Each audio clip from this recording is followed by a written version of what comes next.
Nós estamos falando do ser de Deus. E o ser de Deus, ele é composto desses atributos que são incomunicáveis, ou seja, que Deus ele não comunica aos homens, e os atributos comunicáveis que ele comunica com os homens. Então, veja só, nós falamos dos incomunicáveis a semana passada, né? E quando nós estávamos falando dos incomunicáveis, falamos do quê? Da independência, que Deus não precisa de nada nem de ninguém para existir, diferente de nós, diferente de Adão. E hoje, descendentes de Adão que nós somos, para mim existir, eu precisei de um pai e de uma mãe, vocês também, mas Deus não, né?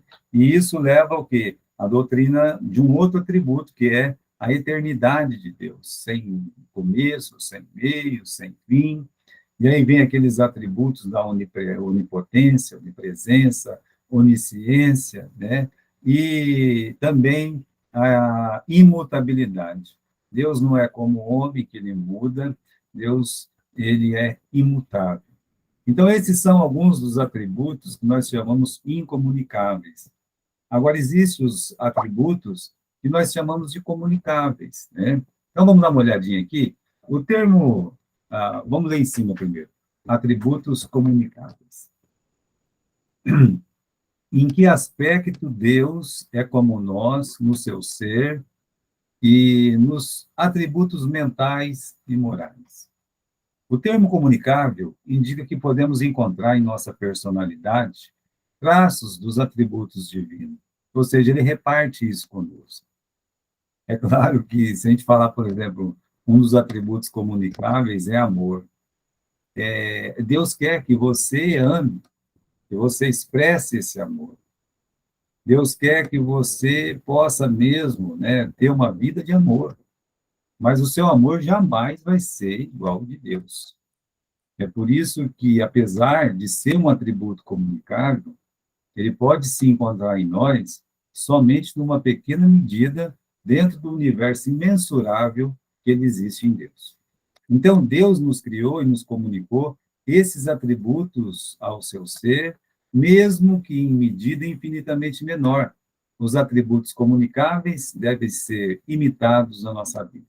Então, Deus, ele permite que aquele atributo que nós chamamos de comunicável, né, ele possa existir em nós, ele possa ser imitado na nossa vida.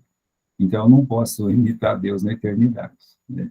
Eu não posso imitar Deus lá, né, como falamos, na independência, né, na onipotência, onipresença. Eu não posso imitar Deus, mas eu posso imitar Deus nesses outros atributos, começando da espiritualidade. Então, será que Deus é composto de alguma matéria? Ou ele é puro energia? Ele é puro pensamento? Não, Deus não é nada disso. Ele não é matéria, não é energia, não é pensamento, né? Jesus explicou muito bem, né? Ele diz que Deus, ele é espírito. Isso significa que não tem mistura nenhuma com aquilo que é físico e aquilo que é material. Do homem se diz que ele possui um espírito. Nós temos um espírito. Dos anjos, que eles são espíritos ministradores. Agora, de Deus, não.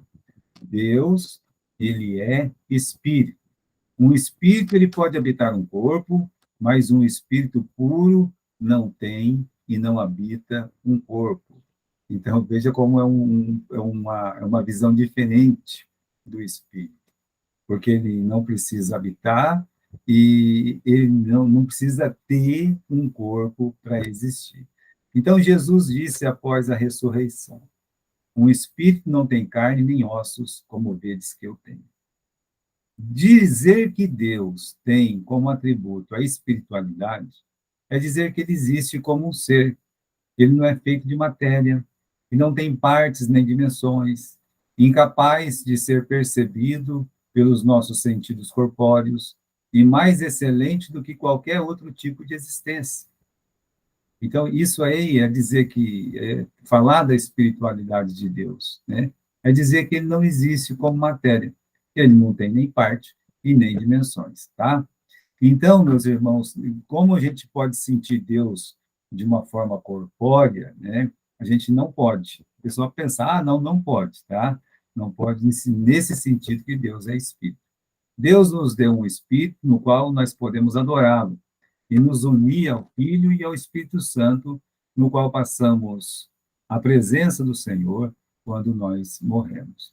Então, quando fala de comunicar esse espírito, também nós, meus irmãos, nós temos um espírito. O homem é feito de corpo, ele é feito de alma, ele é feito de espírito. Mesmo que as pessoas possam dizer, não, não, alma e espírito é a mesma coisa, diferente de corpo, olha, não tem problema a sua opinião. Mas, de qualquer forma, dentro dessa dicotomia ou da tricotomia, uma coisa é certa, né? Você entende que o homem é feito de alma, corpo e espírito.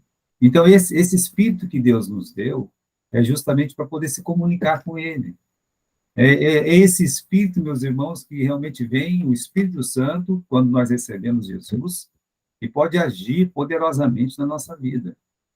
E isso aí é o que nós chamamos de comunicação, né? Então, Deus, ele comunicou essa espiritualidade ao homem.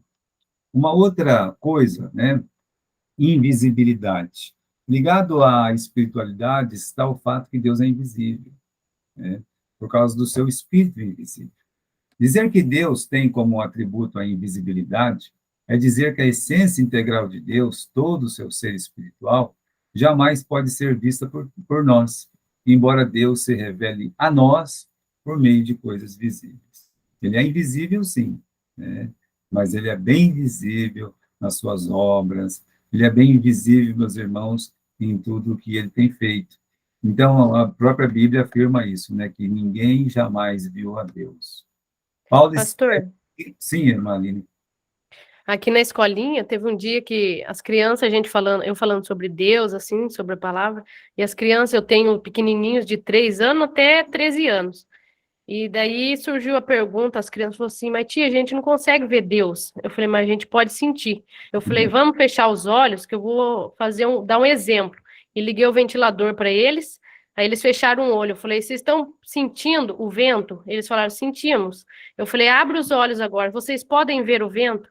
Eles falaram, não. Eu falei, só você consegue ver o vento no cabelo das pessoas. Assim é a presença de Deus. Eu falei, a gente não vê ele, mas a gente sente ele nas pessoas através das bênçãos, através das coisas que Deus faz para a gente. Assim, eu dei um exemplo para a criançada. Então, essa analogia que você usou, ela é muito boa, ela é excelente. Mesmo porque a palavra espírito, né, no grego, significa pneuma, da onde vem a nossa palavra pneu, que quer dizer espírito. Ar, é interessante, né? Pneu é ar, espírito, né? É tudo a mesma coisa. Aí você usou justamente um exemplo que quer dizer espírito, né? Muito interessante isso. Mais uma que eu aprendi aqui. Obrigado, Aline. Olha só. Então, Paulo, quando ele fala dessa invisibilidade, ele diz que ele gloria a Deus. Ele fala ao Rei eterno, imortal. Ele é invisível. E ainda a qual homem, né? Algum, a quem homem, está errado isso aqui, né? Homem nenhum jamais viu a Deus, né? O que diz aquele texto lá, que estou lendo aqui uma coisa, mas lá está outra. João diz o mesmo, ninguém jamais viu a Deus. E esse é um fato, ninguém jamais viu a Deus. Embora jamais vejamos, jamais venhamos a ver a essência integral de Deus, mesmo assim Deus nos revela algo de si mesmo, de coisas visíveis, criadas. Isso acontece de várias maneiras.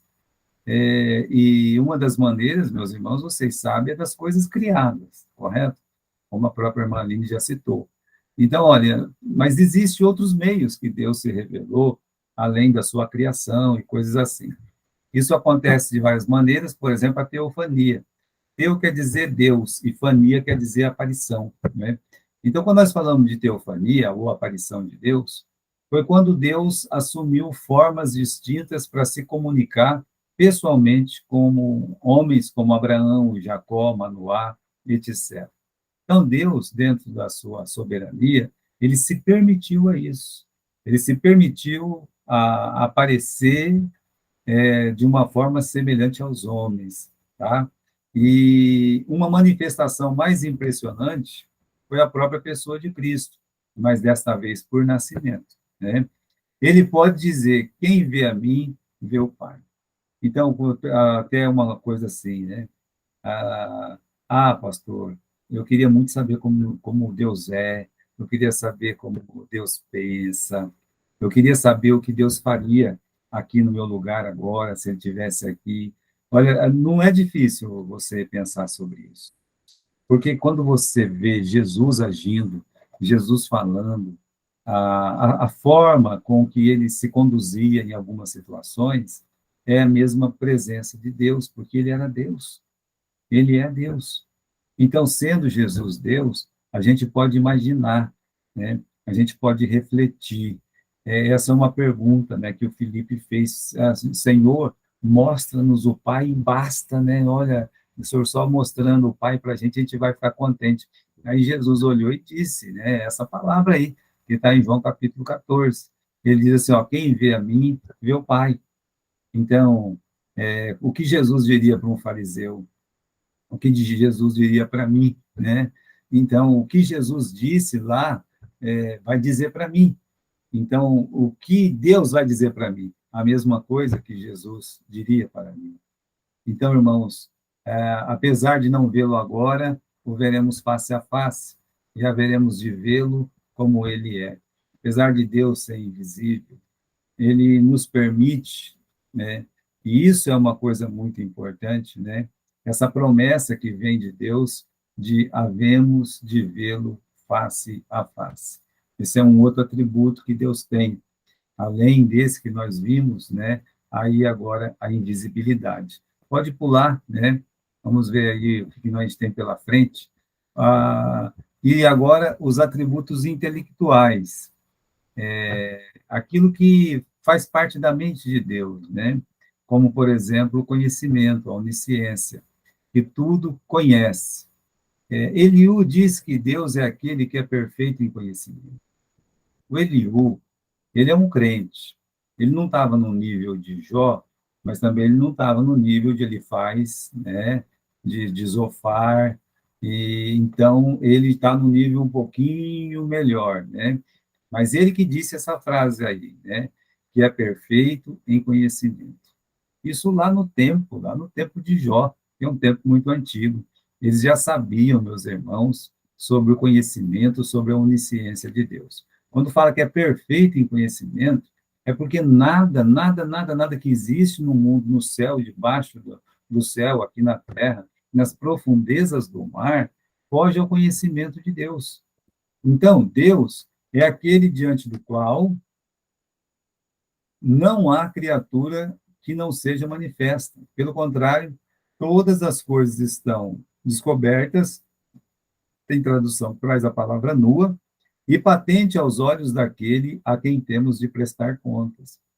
Quando nós falamos do conhecimento de Deus, é importante o nosso andar, o nosso viver, porque esse versículo fala justamente sobre essa questão, né? Fala qual questão? Olha, não tem nada nessa vida, com 52 anos, tudo que eu fiz nesses 52 anos são coisas que estão nuas e patentes, né? Quer dizer, são coisas que ele sabe e eu vou ter que prestar conta de tudo isso. Ele conhece os mínimos detalhes de cada um de nós. Olha, lembra que na oração, quando Jesus está nos ensinando a orar, Jesus disse assim ao vosso Pai, ele sabe que vocês estão precisando mesmo antes que vocês vão pedir.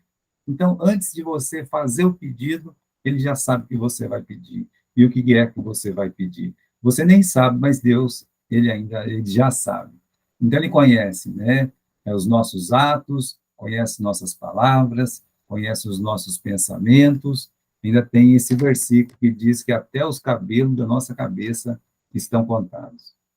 É muito difícil, eu não conseguiria contar todos os cabelos da minha cabeça. Pastor, pode sim, né? Coloca aí numa máquina aí, vai lá e tal. Não, mas olha, meus irmãos, pegue assim, vai contando um por um. você vai vendo a dificuldade que é. É só uma amostra, né? Quando ele fala, olha, até os cabelos da vossa cabeça estão contados, é uma amostra do tamanho do conhecimento de Deus. E o seu conhecimento é exaustivo, ele é infinito, ele é arquetípico, né? Porque ele criou, é inato, porque pertence para a sua natureza, e é imediato, ele quer dizer, ele sabe agora aquilo que vai acontecer lá na frente e aquilo que aconteceu lá atrás. Então, ele conhece todas as coisas passadas, presentes e futuras. Não há lugar onde o conhecimento de Deus ele não penetra. Então, esse texto aí de Daniel 2:22 é quando ele fala que Deus conhece o profundo e o escondido. E nada escapa do seu conhecimento, nem mesmo as intenções do coração. Olha, você pode até agir bem, mas o seu coração ruim e podre, o seu coração duvidoso, o seu coração que está indo contra aquilo que você quer fazer, já te condena. Como uma pessoa cometendo uma falha, um erro, né? Mas com aquele coração amargurado, triste, ele arrependido, Deus está vendo, Deus sabe das intenções do seu coração. Então, ali, Deus sabia o que Natanael fazia debaixo da árvore. Deus sabia que Acã escondeu debaixo da tenda o quê? Aquela capa babilônica, aquele cutelo, ele sabia tudo que estava lá, ele escondeu, a família sabia também, porque viu esconder, mas ninguém mais viu, mas Deus viu, né? Aquilo foi uma amostra desse atributo de conhecimento de Deus. Ele pode nos contar o que Adão fazia logo após a criação, como o que faremos amanhã, como fez com Pedro. O que ele falou para Pedro? Bom, ele falou para Pedro, Pedro, né? Hoje você segura na mão de alguém e anda, mas vai chegar o dia que alguém vai segurar na tua mão e você vai ter que seguir essa pessoa. Falando justamente da velhice. Então, irmãos, chega um dia que a gente vai ter que alguém segurar a nossa mão. Será que nós, né, hoje, nós estamos segurando a mão de alguém? Porque se você está segurando a mão de alguém, realmente alguém vai segurar a tua mão com o mesmo prazer que você segura a mão de alguém. Continuando, né? Sabe que se por dentro nós somos bons, sabe se por dentro nós somos maus, e pode dizer para um, aqui tem um homem que não há dolo, e para o outro, como era o caso de Judas, pode olhar para Judas e dizer, amigo, aqui vieste, né? Com um beijo me traz. Ele conhecia o que estava dentro do coração de Judas. Já pensou, irmãos, Jesus suportar, com o conhecimento que ele tinha prévio de tudo, ele suportar uma pessoa que nem o Judas, estar ali o tempo todo, ele ter permitido a ele próprio outorgar poder para Judas fazer os milagres que ele estava fazendo, para Judas segui-lo, para ele ter se tornado o tesoureiro daquela primeira igreja, poder estar ali naquele momento, né, participando, se não totalmente, mas pelo menos parcialmente de uma ceia. Olha, veja bem, irmãos, que Deus, em Cristo Jesus, com todo aquele conhecimento, sabendo que Judas o trairia, e em momento nenhum ele teve ódio, ele teve raiva, cerceou. Agora, nós, se a gente tem um conhecimento que alguém já nos odeia, ou que aquela pessoa quer fazer um mal para nós já ficamos com a pulga atrás da orelha e, infelizmente, nós queremos tratar mal aquela pessoa e tudo mais. Por isso, quando nós falamos de conhecimento, né, Deus ele permite que a gente também tenha conhecimento. Isso é uma coisa muito legal de Deus, né, de dar para nós o conhecimento de muitas coisas, de muitas situações. Mas se você tivesse esse conhecimento de Deus com essa natureza pecaminosa, com esses pensamentos maus, com esses pensamentos corruptos, imagine só quanta coisa ruim ia acontecer na sua mente e que isso ia passar para o seu coração. Então, ele tem todo esse conhecimento. Ele tem todo esse conhecimento do Gilberto. Ele sabe tudo que o Gilberto já fez, tudo que o Gilberto está fazendo, tudo que o Gilberto fará. E mesmo assim, meus irmãos, ele tem misericórdia, ele tem amor, ele tem paciência, ele está ali, né, com as mãos estendidas e com os ouvidos atentos para ouvir a oração do Gilberto. Eu acho muito legal essa doutrina do ser de Deus, quando nós entramos nessa questão dos atributos morais, intelectuais, e inclusive esse aí, meus irmãos, do conhecimento. Agora, um outro atributo é a sabedoria. E dizer que Deus tem sabedoria é dizer que ele sempre escolhe as melhores metas, os melhores meios para alcançar essas metas.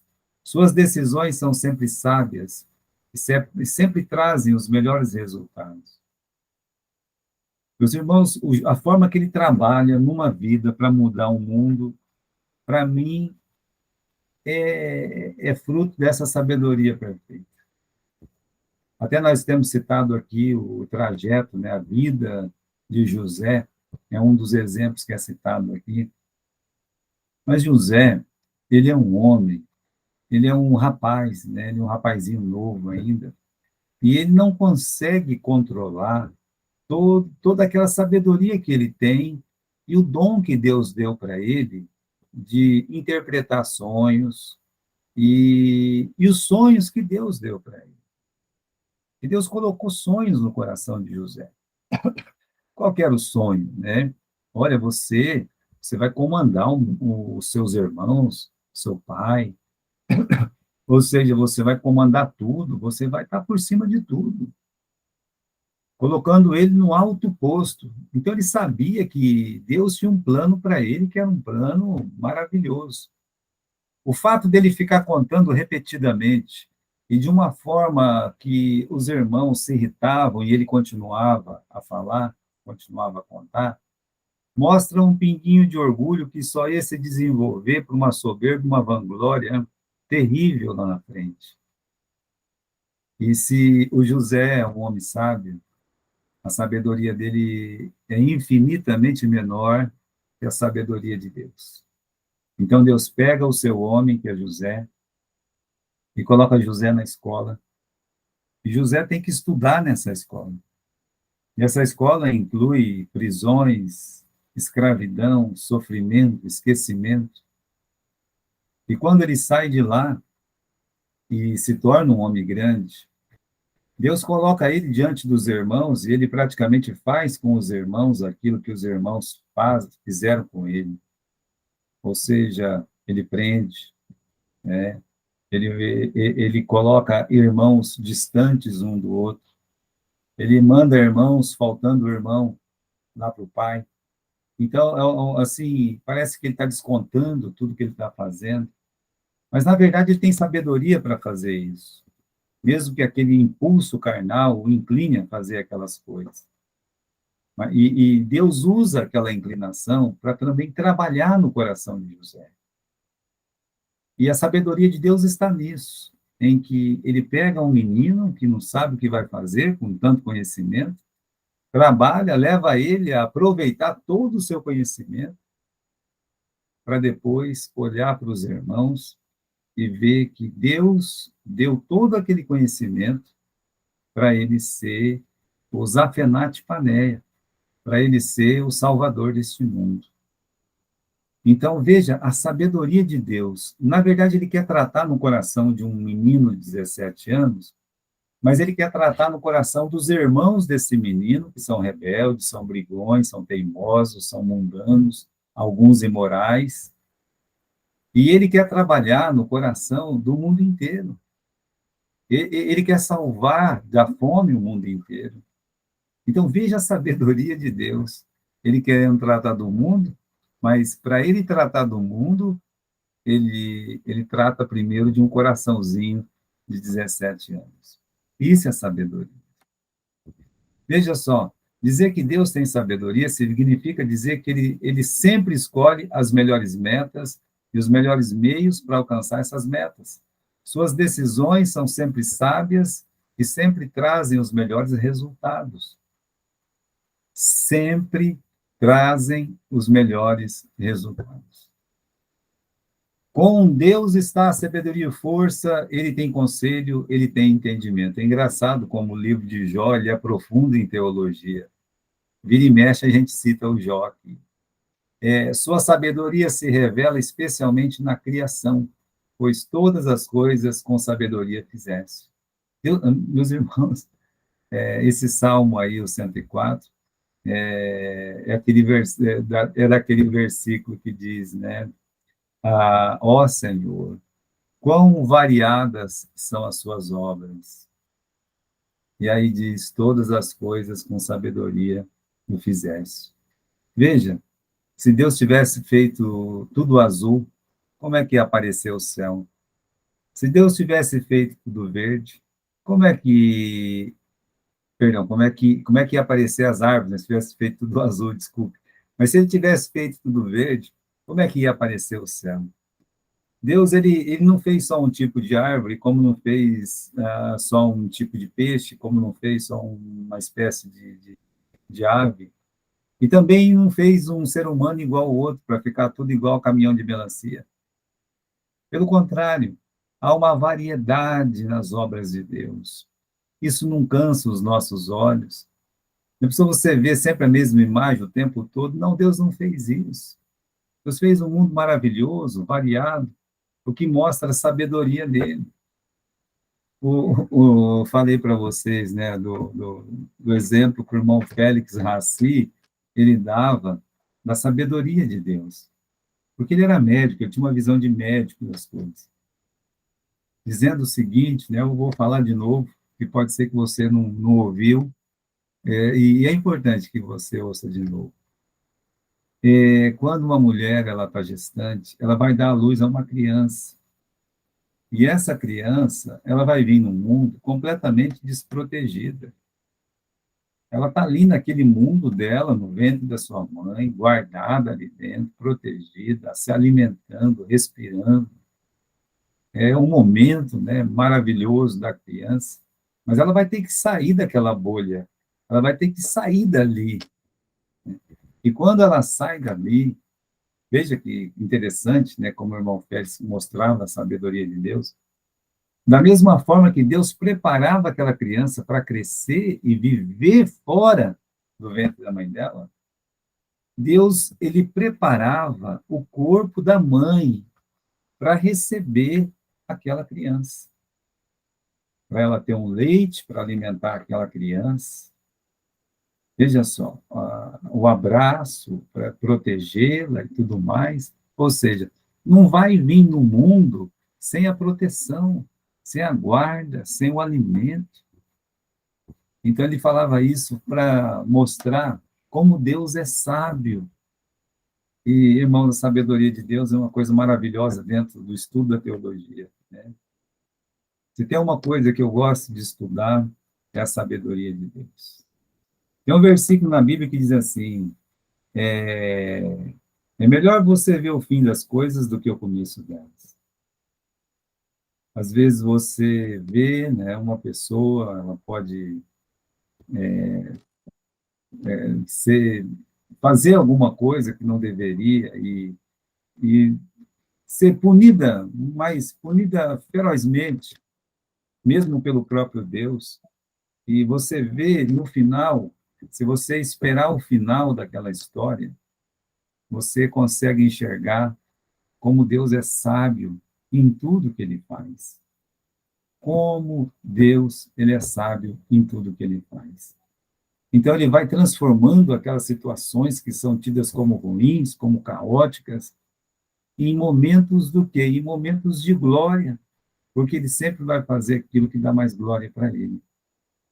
Então, meus irmãos, como ele disse, a queda de Israel é o quê? É o nascimento dos gentios. E depois do fim dos gentios, é o reaparecimento de Israel. Não é muita sabedoria de Deus em fazer isso? Para poder salvar o mundo? Para pegar o maior carrasco da igreja, transformá-lo no maior apóstolo da igreja? Bom, sua sabedoria Perdão, nem o pecado conseguiu ofuscar a perfeição e a harmonia da obra criada. A sua sabedoria se manifesta poderosamente em seu plano redentor. Podemos ver ainda a sabedoria de Deus em nossas vidas. Sua palavra ensina que todas as coisas contribuem para o bem dos que o amam. Mesmo que incompreendidos quando concretizados, somente podemos render louvor e glória, como fez José durante o seu trajeto, né?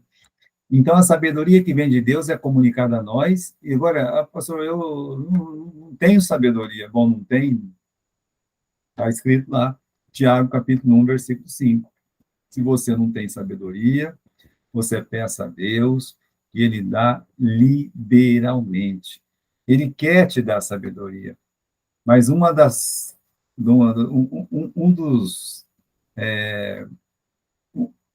das formas de sabedoria de Deus, dele realizar a sabedoria dele em nós, é que nós temos que pedir sabedoria. Você tem que aprender a pedir sabedoria, como fez Salomão. Ah, pastor, mas Salomão, lá no final da vida e coisa e tal, olha, devo dizer, né? Ele teve as falhas dele, teve tudo, mas Deus o amava. E Deus ficou muito feliz. E ele olhou, ele poderia ter escolhido riquezas, poderia ter escolhido glória para ele, ter escolhido muitas mulheres e tal. Ele poderia ter escolhido tanta coisa, ainda que em algumas coisas ele acabou falhando. Ele pediu sabedoria para Deus. Então, irmãos, nós temos que aprender a pedir sabedoria para Deus. Antes de falar, antes de realizar alguma coisa, pedir, Senhor, me dá um coração sábio, para que eu possa, Senhor, aprender a contar os meus dias. Ou seja, para viver o dia a dia na santa presença de Deus. A maioria das encrencas que nós entramos é falta de sabedoria. Um momento ruim do dia, uma discussão, uma conta mal feita, uma mágoa, nada mais é do que a falta de sabedoria. Então, irmãos, continuando, o que nós temos aí para frente, ô Daniel? Depois, a veracidade e a fidelidade. Seja Deus verdadeiro e todo homem mentiroso. Ou já é assim mesmo, né? Deus é verdadeiro e todo homem é mentiroso. Veracidade e fidelidade são dois atributos inseparáveis em Deus. As duas coisas andam juntas, né? Veracidade e fidelidade. A veracidade é a declaração das coisas como elas são. E a fidelidade é o cumprimento exato dessas promessas, ou seja, o que Deus fala acontece, o que Deus disse vai acontecer, vai se realizar. E sejam elas promessas como ameaças. Suas promessas, suas palavras são fiéis e verdadeiras. Portanto, veracidade significa que ele é Deus verdadeiro e que todo o seu conhecimento e palavras são ambos padrões de fé verdadeiros e padrões de fé finais. Tudo que Deus, meus irmãos, ele coloca para a pessoa dele ou para nós, isso é verdade para nós. E qualquer dúvida, duvide das suas dúvidas, mas nunca duvide daquilo que Deus diz. Continuando, Deus, ele é fiel nas suas promessas. Deus é fiel nos seus pactos. Deus é fiel nas suas ameaças. Por algumas serem condicionais, ela só se cumpre se os pecadores não se arrependerem. Então, existem as ameaças de Deus, mas, geralmente, meus irmãos, as ameaças de Deus na Bíblia são ameaças que, se houver um arrependimento, essas pessoas, então, elas mudam a situação. Não porque Deus muda. Um exemplo claro disso é a maldição que Deus tinha sobre os cananeus. Os cananeus, vocês sabem, né? São pessoas ruins. Eles estavam com a medida esgotada diante de Deus. Eles estavam com a água no pescoço. Aí, quando Israel atravessa o deserto, vai tomar tudo lá dentro. Então, os cananeus estão nessa condição. Eles vão ser destruídos, e eles foram destruídos. Só que tem uma mulher lá que mudou a sorte dela, e ela era cananeia. Eu estou falando de quem? Eu estou falando de Raabe. A mesma coisa aconteceu com os gibeonitas. Os gibeonitas de Gibeon, olha só, os gibeonitas, eles eram cananeus. E também eles se arrependeram, foram lá e fizeram um acordo. É um acordo meio, né, estranho, é um acordo que ninguém esperava, mas Deus mandou Josué honrar aquele acordo. E eles se tornaram funcionários do templo, carregando água, carregando lenha, mas isso é um privilégio quando se trata do templo. E quantas coisas aconteceu em Gibeon? A oração de Salomão, por exemplo, foi em Gibeon, não é verdade? Então, irmãos, assim, quando nós falamos de veracidade e fidelidade, né, quando fala de fiel nas suas ameaças, algumas são condicionais, tá? E aí, então, se há um arrependimento, então há uma mudança, não que Deus mude. Deus é fiel no socorro ao seu povo. Deus não os abandona, não os deixa desprotegidos, à própria sorte. Ele acompanha tudo o que acontece com o seu povo. Numa sociedade extremamente descuidada, com a veracidade das palavras faladas, nós, como filhos de Deus, nós devemos imitar o nosso Criador e tomar grande cuidado para garantir que nossas palavras sejam sempre verdadeiras. Não mintais uns aos outros, uma vez que vos despistes do velho homem. Deixe a mentira e fale cada um a verdade com o seu próximo. Aquele que é agradável a Deus, diz o salmista, fale a verdade. Em oposição à veracidade de Deus está quem? O pai da mentira, o diabo, né?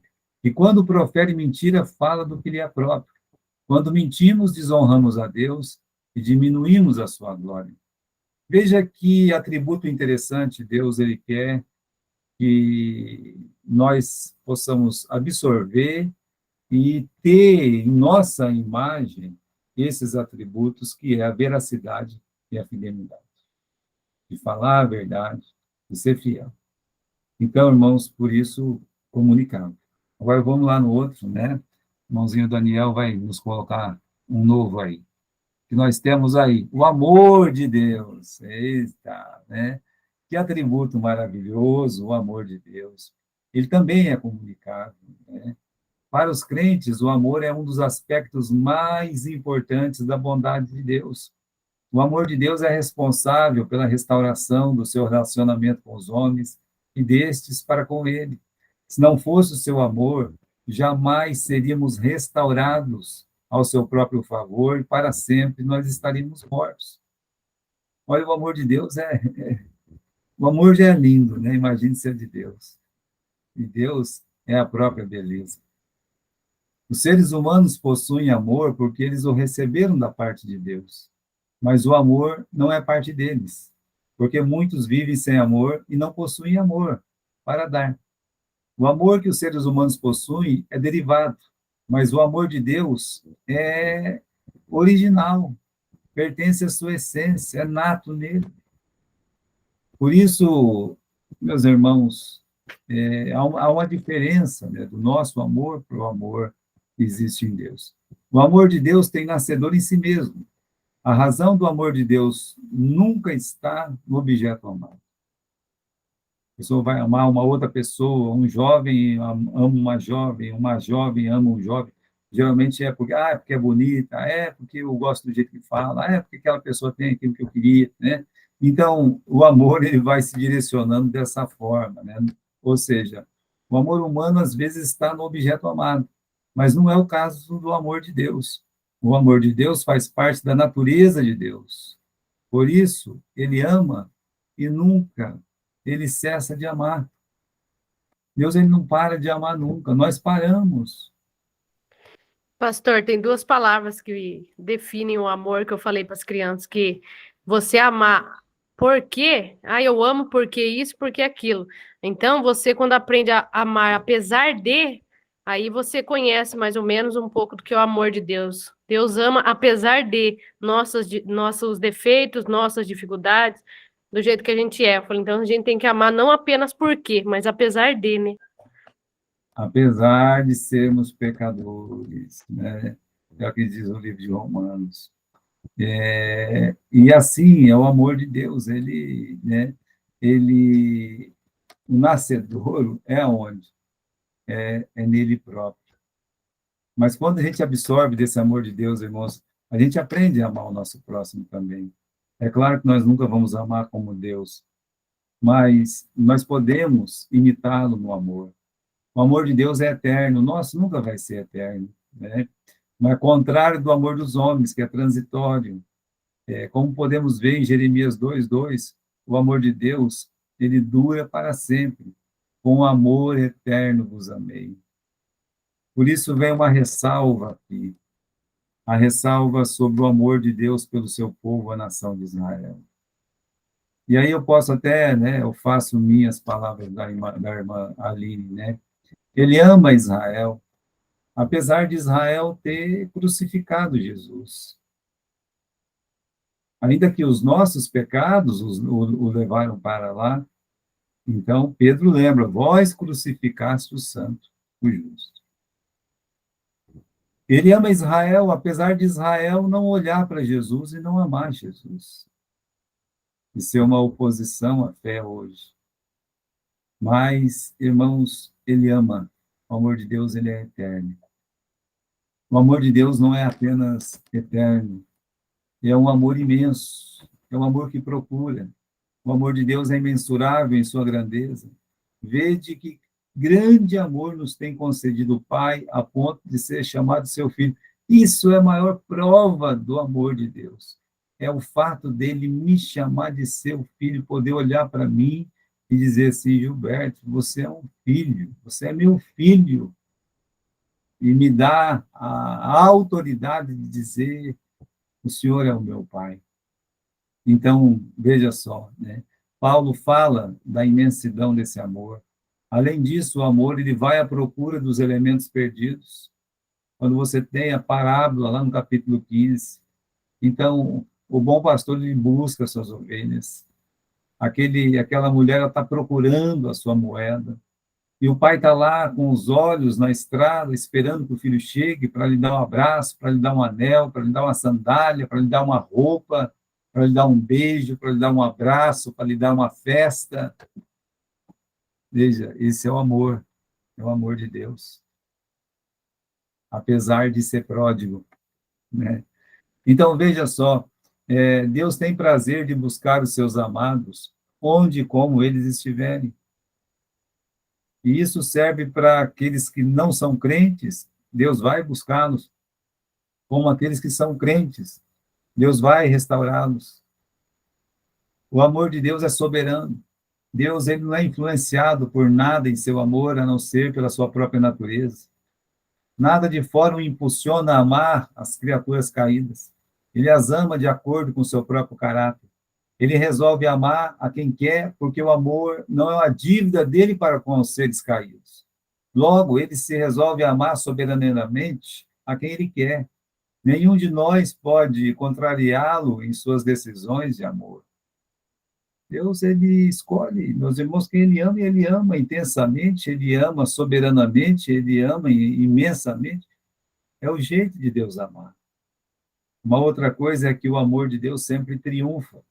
O amor de Deus não é um amor frouxo, que não causa nada nas pessoas amadas. O amor de Deus, ele constrange. É o que a Bíblia ensina. O amor de Jesus nos constrange. Então, irmãos, é esse amor de Deus que nos faz ser tocados pelo Espírito Santo. Pelo contrário, é impossível ser amado por Deus e, todavia, ficar impassível diante desse amor. O amor de Deus infalivelmente provoca em nós uma mudança, porque simplesmente seu amor nos atinge em cheio. E o objeto desse amor não resiste, porque tal amor é sempre eficaz. Portanto, ele é triunfante. É um amor paciente. É um amor glorioso. Vamos continuar. A paciência de Deus. Então, esse é o último ponto que nós vamos ver nesta noite, que é a paciência de Deus. Quando Deus é paciente, ele está mostrando a sua demora em mostrar a sua ira e a sua indisposição para executar os juízos sobre os homens ímpios. Deus não tem prazer na condenação do ímpio. Ele não se agrada na manifestação de seu juízo. Essa é uma razão da sua paciência. Ó, irmãos, a paciência de Deus é tão boa para nós que somos tão maus. Veja o que está escrito aí. Está escrito que Deus não tem prazer na condenação do ímpio. Por isso ele espera um pouco mais. Ele espera um pouco mais, não só individualmente, mas de uma forma geral, em todo o cosmos, no mundo, né? Ele está esperando. É o que Pedro ensina para nós, é exatamente isso. Então, ele é paciente com aquele que ele quer salvar, ele é paciente com ímpios e impenitentes, ele é paciente. Ele é paciente com seus filhos. Ah, se não fosse a paciência de Deus. Sempre que Deus adverte alguém ou uma nação sobre algum juízo, é prova de sua paciência, que é o caso do dilúvio. Poderia olhar e dizer assim a Noé: eu vou trazer uns pedaços de pau aqui, você sobe em cima. Tanto faz para Deus uma arca ou um pedaço de pau. E dizer: eu vou destruir esse mundo todinho aí. Isso ele disse. Mas ele esperou, a paciência de Deus esperou 120 anos. Nós não esperamos tanto assim. Mas a paciência de Deus espera. Ele sabe aqueles que ele quer salvar, ele conhece os ímpios e impenitentes, ele conhece os seus filhos e ele tem a paciência com todos. Continuando aqui, até mesmo os homens ficam espantados com sua grande paciência e chegam a duvidar de que Deus esteja falando sério ou possa mesmo fazer uma coisa terrível, como a destruição desse mundo. Ah, desde que o mundo foi criado, as coisas continuam no seu lugar, né? Tá bom. Às vezes ele envia seus juízos de forma gradativa, ou seja, enviar profetas para avisar, depois cessar as bênçãos e finalmente enviar maldições. Isso faz parte da paciência de Deus, né? Vai destruir? Bom, primeiro ele fala para o profeta fala para o povo, aí fecha o tempo, não chove mais. É uma forma de Deus ter paciência. Até chegar a punição de Deus, aconteceu muita coisa, vocês não acham? Teve avisos verbais, avisos aí na física. Então, por que não se arrependeu? Mas que Deus teve paciência, Deus teve paciência. Às vezes ele envia juízos de forma gradativa, às vezes envia profetas para avisar, depois cessa as bênçãos e finalmente envia maldições. Sua paciência também é vista quando seus juízos são feitos de forma moderada, como no caso de Adão. Apesar de dar-lhe a morte, isso só aconteceu 950 anos após a queda. E mesmo enviando-lhe cardos e espinhos, deixou árvores frutíferas e muitas flores no campo. A paciência de Deus. Adão, se você comer desse fruto, você vai morrer. Ah, mas não morreu na hora, tá vendo? A paciência de Deus. Demorou 950 anos. Adão, olha, a terra vai ser amaldiçoada por tua causa. Vai produzir cardos e espinhos, você vai comer do suor do seu rosto. Mas lá estava a macieira, a pereira, lá estava a laranjeira, lá tudo que planta dá, ou seja, paciência de Deus. É por isso, irmãos, que Esdras disse que Deus castiga muito menos do que merecem os nossos pecados. Deus castiga muito menos do que merecem os nossos pecados. E isso é resultado da paciência de Deus. Olha, que bom que Deus tem paciência. Se não fossem as misericórdias de Deus, há muito nós já estaríamos destruídos. Bem, acho que não tem mais nada aí, né, o Daniel? Acho que agora está tranquilo, né? E nós estamos terminando a nossa aula de hoje. Alguém tem alguma pergunta?